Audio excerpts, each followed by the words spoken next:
Korang tahu tak, bulan 9 Nurin punya jualan paling tertinggi adalah barang apa? Adalah barangan cermin punya.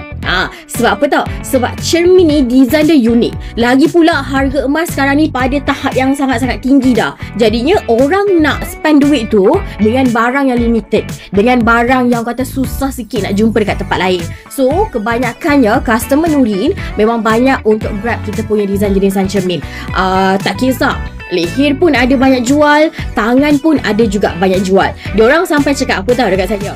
Diorang kata berbaloi spend dengan harga RM1,000, spend dengan harga RM2,000 tapi dapat cermin. Sebab design jenis yang macam cermin ni, kalau bawa RM2,000 dekat tempat lain pun, bawa RM2,000 dekat kedai lain pun kan, mungkin tak jumpa design jenisan cermin, ataupun akak tu mungkin beli dengan design yang biasa-biasa je.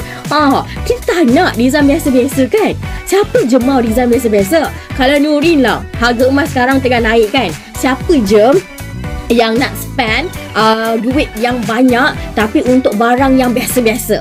Kita nak luar biasa sikit, betul tak? Cermin jenisan XL memang dia jenisan nampak lebih padu-padu, dan juga yang ni memang dia jenisan nampak lebih lasak.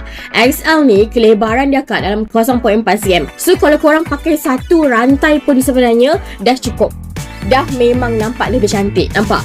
Yang ni kalau korang tengok adalah XL punya button. Memang design dia jenisan nampak lebih padu juga. Kalau akak memang bajet, Nurin, akak ada RM1,000 je ni, tapi akak memang teringin sangat nak purchase cermin. So akak nak ambil yang mana ni? Nurin cuba suggestkan.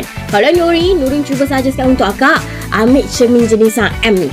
Kalau korang berminat dengan barang tersebut, korang boleh WhatsApp kepada Nurin punya customer service sekarang.